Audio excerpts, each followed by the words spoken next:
Hello, movie patient, and welcome to Film Therapy. I'm Brienne, also known as Miss Movies, also known as your film therapist. I'm not a real therapist, but I play one on the internet just for the show. And as with every session of film therapy, I have a guest. And my guest patient today is Colin Moriarty. Hello, welcome. Welcome to the show. Thank you. It's good to be here. Thank you Yes, for having me. I don't know why I do this shtick every week of like having someone like enter frame I, because everyone knows you're here. I'm just standing kind of somewhat awkwardly over there. I like your intro though. When I was familiarizing myself with your show, I like your rap intro, like the Mm, AKA intro. also known as, Yeah, yeah. yeah. It's very good. It's very I'm Lil Wayne. definitely a rap artist in a former life for sure. I don't know why I have so many names. I don't know where that all came from, but It happens to me too. It's funny because when I leave voice messages for my nephews, mhm. I use the AKA thing, but go on and on and on and on about it because I became You Uncle continue. Colin 10 years ago, and then so on and Uh-huh. so forth. So I understand you're different things to different people. Your mom to your kids, right? That's true. So I So understand. many different roles. Didn't even think about that. Yeah. Hmm. Well, if this is your first time joining us for film therapy, which it could be, thank you for joining us. Here's how the show works. I'm going to ask Colin three questions about film. They're the same three questions for every single guest patient. What is a film that inspires you? What is a film or a scene from a film that triggers a memory for you? Perhaps it's painful, maybe it's happy. And what is a film that helps you through difficult times? But before that, we're going to get to know Colin a little bit better because maybe you don't know who Colin is, but most likely you do. And you probably don't know who I am, but that's okay. We're gonna get to all of that. So, Colin, who are you? What's happening? What's your story? My name is Colin Moriarty. I am 33 years old. I am from Long Mhm. Island, New York, and I make videos on the internet about politics and history. And soon I'm going back to video games, which is what I'm actually known for. Mhm. I live in Santa Monica, and I never leave it, so it's nice to leave and go explore other parts of Los Angeles for times like this. Mhm. And yeah, I'm just you and I had met when I my old company, Kind of Funny, Right. and yeah, there's not much to tell. I'm just you find me on Twitter. I'm tweeting about random things, and I sleep a lot, and that's pretty much it. All right. Very good. You in a nutshell. Yes. Sleep a lot, live in one area, Yep. and I do never leave it. internet videos. Yeah. I think actually I think I've left Santa Monica maybe one time since you came to my place. So and that was yeah Really? yeah No. yeah I think so. Was that a few? I don't know how That was long like ago some that some weeks was. ago now. Oh, very good, very good. All right, well, good. I'm glad you're here. Thank you for having me. I'm sure there are people that are joining the show that also probably do not know who I am. Okay. Who So are you? I am Brienne, also known as Miss Movies. I've started this channel probably like 2 years ago. I like rebooted this channel because I started it in like 2011 maybe and made like one video and then just used it for podcasting. Like I put my podcast up. It was called Miss Movies Minute at the time, and it would just be like an image and then the audio, which I would also put on iTunes. And gosh, I started that podcast because I was working on a different podcast about film called The Film Vault, which I had been a part of for 7 years and left them in 2014 and just wrote a blog before that called Hit or Miss Movies, and that's where Miss Movies came from because it's a play on words, guys. Hit or miss It's a movies. great. I think I've told you this before. It's a great name, and Miss Movie specifically. I'm like surprised that you got away with that specifically because the internet is so old. I know, And which means I'm so old. well, that's true. But you think someone on like a bullet, bulletin board system in 1992 took that name or something like that? I'm always finding when I Google, oh, Mhm. this is a good name for something, and then or I go to the trademarks, the U.S. trademark office, and I Right. like look at, it, I'm like, oh, everything's taken already. So that's fun. It's true. What kind of sucks is I don't have it on all platforms. So I have it on Twitter, Miss Movies, but I don't have it on like Instagram. It's like Miss underscore movies. And I'm like, oh, this Underscores are the burns. worst. This burns, guys. But that's okay. There's no That's just ubiquity. life. That's the worst. That happened to me on Instagram too, but Hmm. it doesn't matter. I wish if you just had it one place, you just have it all That would places. be But nice. that's not how it works. That would be very That's not nice. how it works. But anyways, ladies and gentlemen, let's get into our first question for film therapy, which is what is a film that inspires you? So, Colin? So I was thinking about this. First of all, when we were thinking about doing this together, we were originally gonna do Twilight Zone episodes, Yes. right? Because I love the Twilight Zone, and you And love the I love the Twilight Zone, Twilight and Zone. you actually gave me a compendium which I've torn through, and because it gives you a little, some. It's like Hmm. a guide, a viewer's guide. Very, very, very nice, thoughtful gift. Yes, it's a book that you read alongside watching episodes of The Twilight Zone. So after you watch an episode of The Twilight Zone, you can read all about that episode, and It's really nice. I think it's just called Twilight Zone Companion. Yeah, I think Something that is simple what it's like called. that. Yeah. And Twilight Zone completely free on Netflix, by the way, so you can go check that out. Well, it's Except not for season 4 or something. really. Are they? One of the seasons is not there I didn't know that. because it was the season where they went to hour episodes and then they were like, you know what, Oh. we did something wrong Yeah, here. no, that's not necessary, especially with the shorter commercial breaks at the time. Right, Anyway, right. it's an aside. When I had started to film, watch old episodes of this show, I realized like, oh, I know plenty. Well, not plenty, but enough about movies to actually be a normal guest. Okay. So Good. the answer to the first question is Interstellar. Okay. Now, people out there know that I'm a fan of Christopher Nolan. I enjoy his films. Yes. But I find Interstellar to be inspiring for multiple reasons. And the biggest reason is actually there's a book by Kip Thorne called The Science of Interstellar. This really thick book. He was the science advisor on the movie. And what I was inspired by was a man that can create such a thorough script like Christopher Nolan, this beautiful story, this idea of a dying Earth and seeking out a new planet and all of this, can also make everything completely scientifically sound. And what I learned from reading the book was that everything is at least theoretically possible in the movie. Like nothing is really that far fetched, and he knows that because this physicist is the guy who wrote the book, who helped him with the science. And so I was inspired by that, and I realized that you can make really cool sci-fi and really cool kind of grounded reality while still being a little crazy and using space travel and wormholes and all this kind of stuff. So that is the recent movie that I'm inspired by as a creative person. So you're inspired by the movie because of the fact that it can be potentially real. This could happen. Yeah, I'm inspired by it on multiple levels. I think I'm inspired by it from the creative level, right? The idea of like anyone can just make things up, and that's fun. That's interesting sci-fi. But for a person that cares so much about reality or the real science, and to kind of work that very thoroughly into the script, I think is super inspiring as a creative person who wants to put out interesting and creative things for other people. So from that level, I'm inspired by it, and then I'm just inspired by the story, the idea of humanity trying to do something, kind of a curmudgeonly man that doesn't really want anything to do with the reluctant hero. Exactly, which is an archetype in film and fiction. But I find that movie quite uplifting, and it's weird because when we think about our favorite movies, I don't know if you agree, but when I think about my favorite films, not being as knowledgeable as you, I often think about old movies that I grew up with, or movies from the 70s, 80s, 90s, but never contemporary movies really. And that was one that kind of just snuck into my top 5 like immediately. Did you see The Martian? Yes, I read it first, and then I saw it. Yeah. And then how did you feel about The Martian in regards to trying to do real science?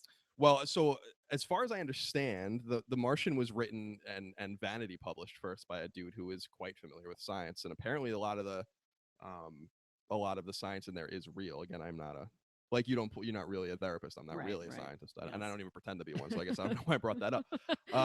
But I liked that about it too. I thought the movie was not nearly as good as the book. The movie kind of, was good, but I thought the book was way better. But I like when people take the time, to do the studying, to inject realism into it, so you can be like, well, this is a possibility in 20 or 30 years, as opposed to something that's totally outrageous. That's still fun, like Star Wars or something. Right.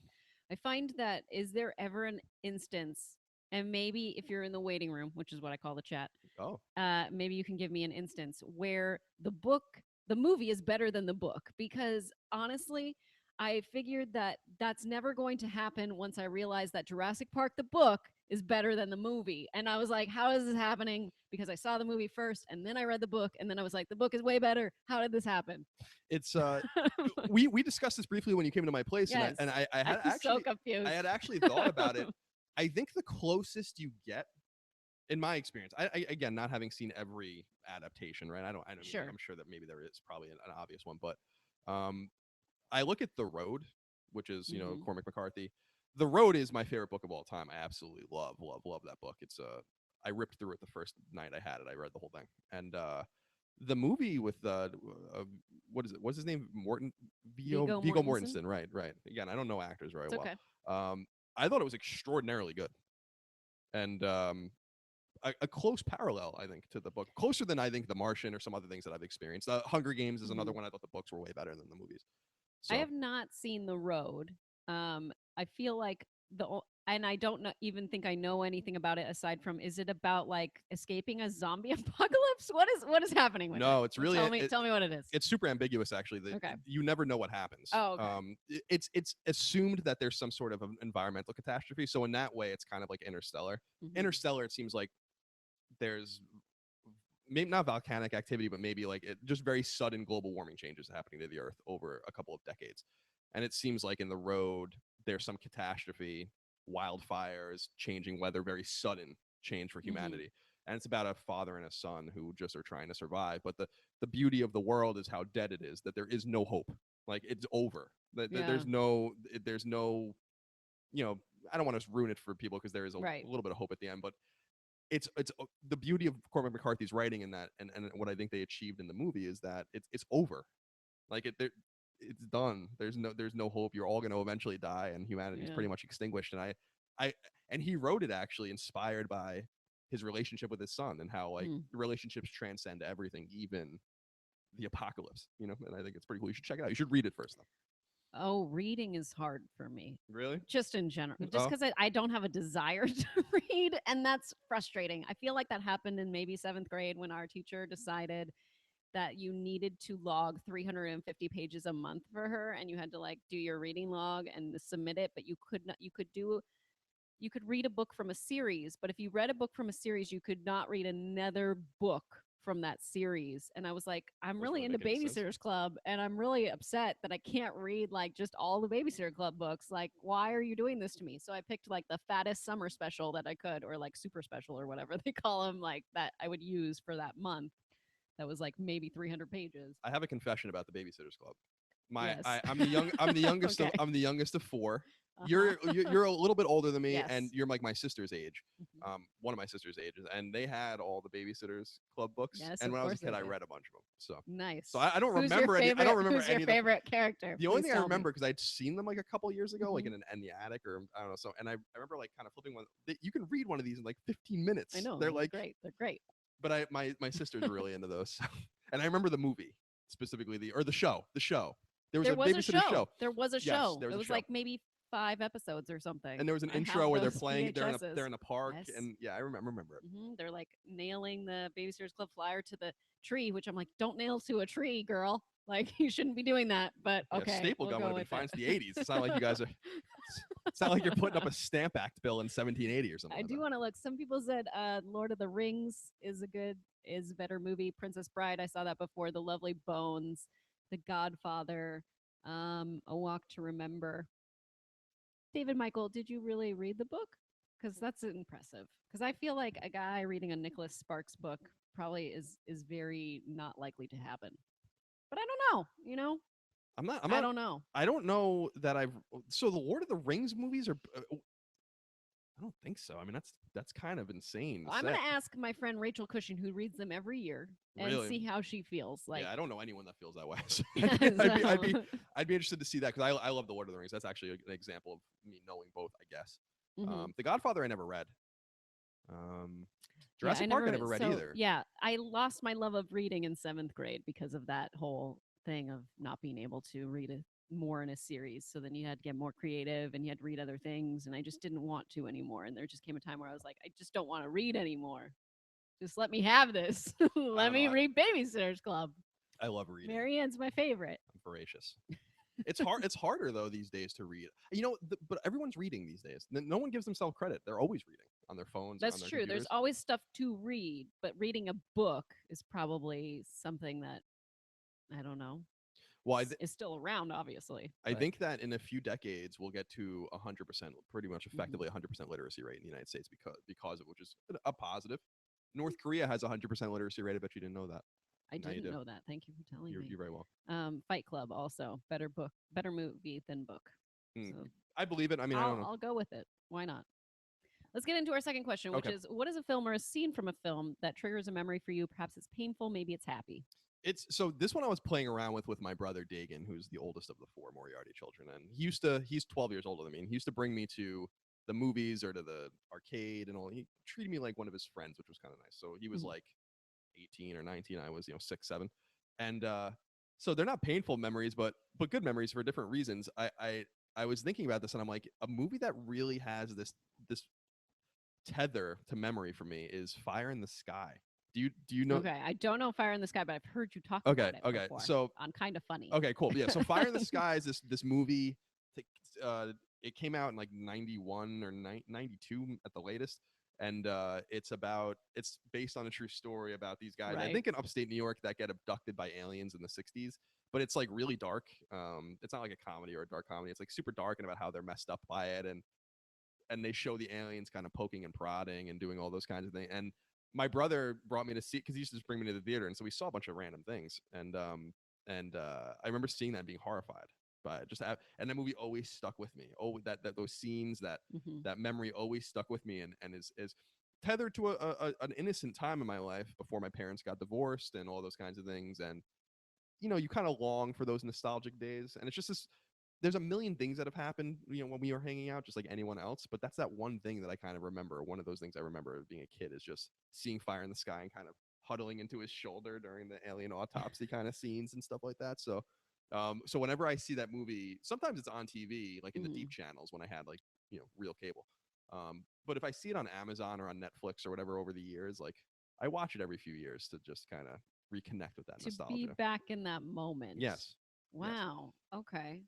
So how far apart are you from your brother? 12 years, I think, 11 and a half years. He was born in 72. I was born in 84. So, Okay.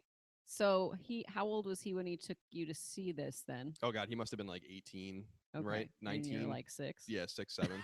Because we used to go to like see, I remember Okay. because I have other like, more positive memories, like seeing Teenage Mutant Ninja Turtles and TMNT 2 Uh-huh. with him. Yep, And, sure. but yeah, we saw Fire in the Sky Well, together. that'll scar you because it's so seeing something frightening obviously is going to have a impression on your memories, which is interesting. It's interesting to me that there's so many happy moments in our lives, but we go to the dark moments of our lives. Like those define I feel like those in some way define our memories. Yeah, I think that well, the word nostalgia is Latin for painful memory, right? Whoa! Once again learning things. I think that's literally what it means, is like painful memory. And the idea, like when someone says they're nostalgic, it's not supposed to be, it's kind of been twisted in Mm, modern times as being like, I'm so nostalgic for that great time I had at Disney World, but that's not really what it means. Like mm, nostalgia is like yearning, like but not necessarily in a positive way, for something that you feel in your heart from the past that might yeah. be negative or might be neutral. It's the same thing of like, there's all sorts of weird Latin words. The word sinister means left-handed in Latin, and today we use it as, I love learning, yeah, guys. and today we use it as, so like, you know I don't know how old your parents are, but my parents were in Mhm. Catholic school in the 50s and 60s, and they were, if you were left-handed, they would make you be right-handed. It was sinister. Yeah, there's certain cultures that still do that, I believe. Yeah. Like So my friend was like, "No, I was forced to learn to be right-handed even though I am left-handed." I was like, "That just sounds awful." yeah, and then you're some people are confused like me, where I write with my right hand and I do almost everything else left-handed. Throw, kick, bat, Hmm. play hockey, grab things, open things, cut, do all. Yeah, I was trying to figure out the other day, like, if I were to go snowboarding, would I be regular or goofy legged? Because when I use my daughter's scooter, when like I take her to school, and then I'm like, I'm just gonna ride this home. I always keep my right leg on the scooter, and I push with my left leg, and I'm like, what does that mean? there's let me think about this, because What does that there's work? my it, I think facing I think using putting your left foot in front of of a board and using your right foot is standard, and then goofy is left foot on the board, or right foot on the board using your left foot. But I think Hmm. there's a third stance, which I think is called like Mondo or Mongo. Someone out there tell me, where people push with the wrong leg and then turn like their bodies, and that's apparently a way some people skate. I only know this again because my brother was a skater for many years. Huh. So there's actually 3 different ways that you could be standing on the scooter or on the skateboard or whatever you That's happen to be crazy. using at the time. That's crazy. I don't think I'll ever be going snowboarding anyways, but I just figured, what if I was? What if I ever did that?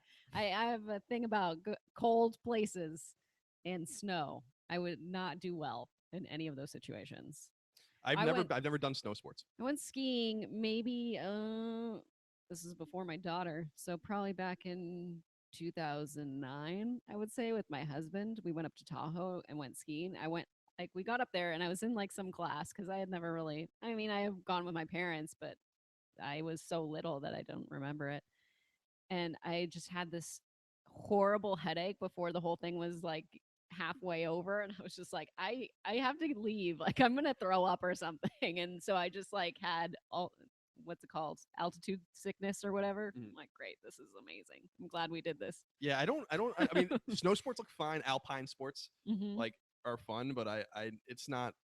I grew up on Long Island. We don't have mountains, and although I played hockey for most of my life, so I did, ice sports, but being on the mountain doesn't really do it for me. And I went to Utah once for a gaming event to see Skyrim and some other games back, 5 years ago. We Hmm. stayed at the Stein Erickson Resort, which is this beautiful resort, I think in Park City, where rich people stay, but they got it off season, Yeah. so they rented. It's a Groupon. Bethesda rented the entire thing out.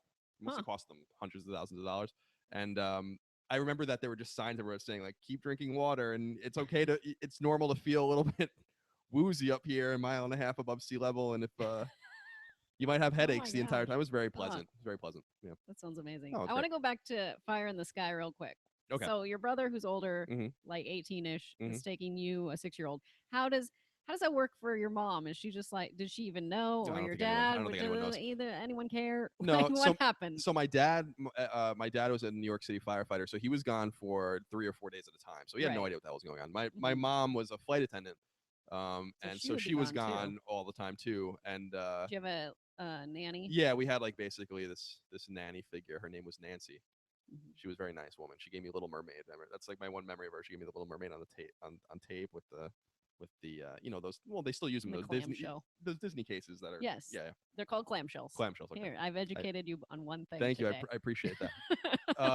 So I don't think anyone really had any clue whatsoever what was going on. And I don't know Uh-huh. that anyone would care. I think that by growing up with older siblings, you're just exposed to, scary and, music and vocals and all sorts of Mhm. things that you probably shouldn't be hearing or watching before the time comes. So That's true. And that's I kind of the way also I grew think up. that's a difference of being a boy versus being a girl. Like, I went to my oldest sister, I have two sisters, and I'm the youngest. My oldest is 8 years older than me, and she took me to see Beauty and the Beast when that came out, in the 90s, early 90s, 93, right? 92, 93 is Beauty. something Yeah. So, early yeah. like that. I would say, oh, great, 91 or 92. Okay. But I could be wrong. I'm usually wrong about what year things came out. But that's the difference, right? She's taking me to see that, and you get to see this scary film. Although I did take my other sister, Erin.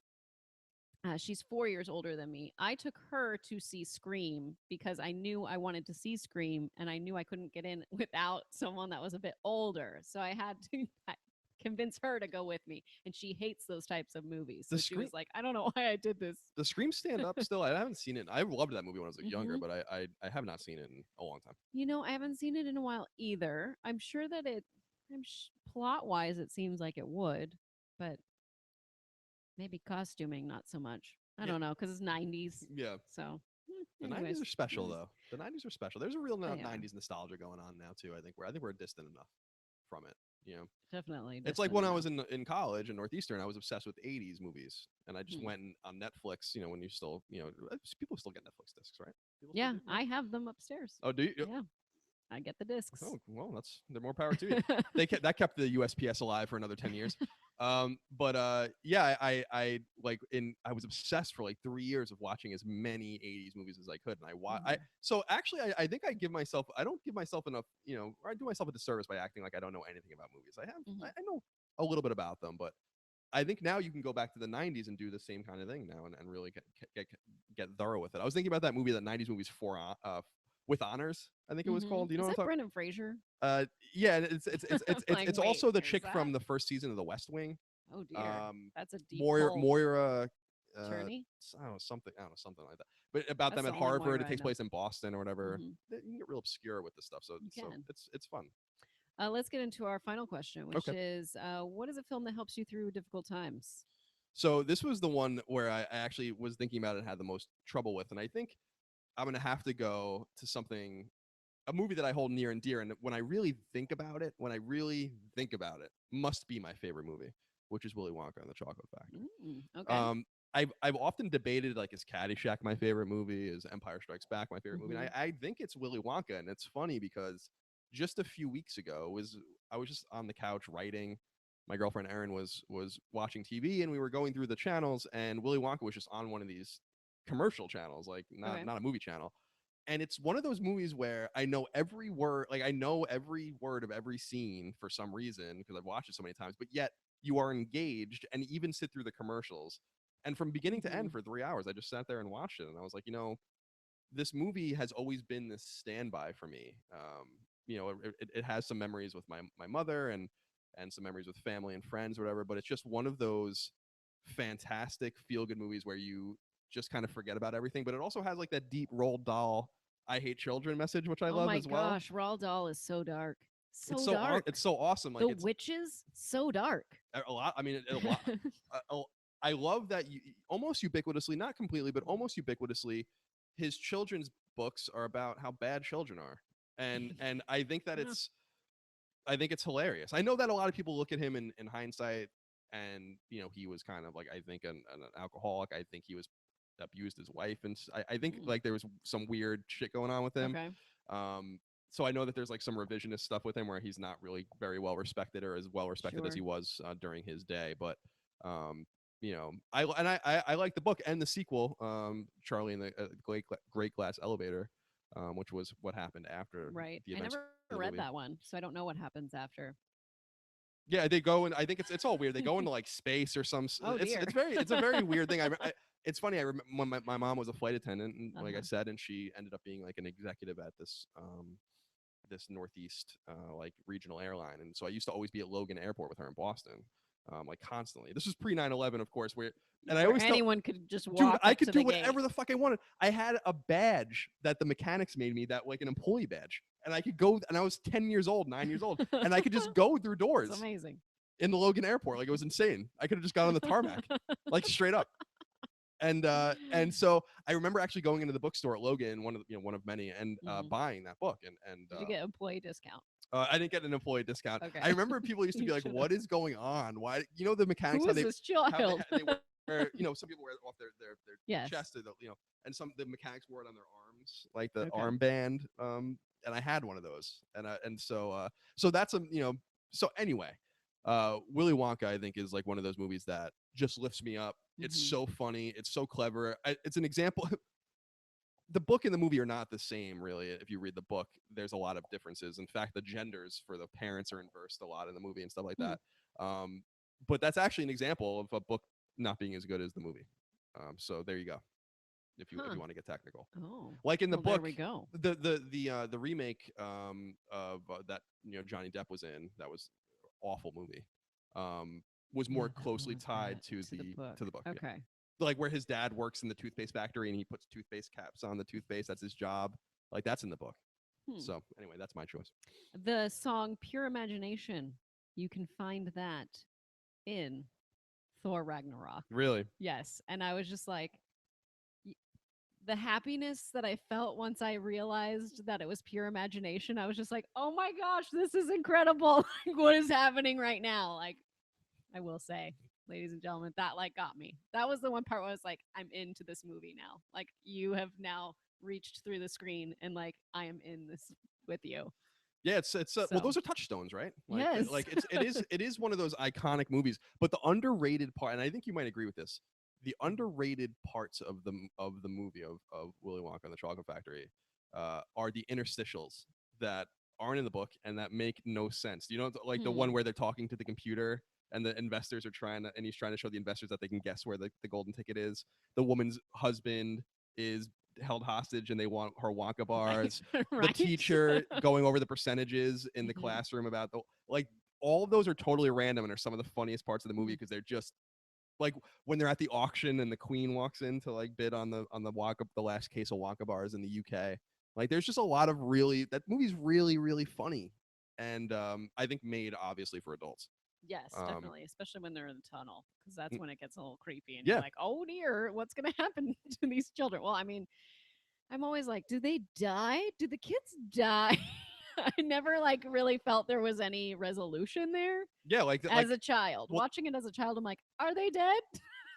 Gene Wilder, like they don't really like Augustus Gloop, you know, falls into the chocolate river Right, and and then then he is gets sucked and up. sucked up like he must be suffocating at that point.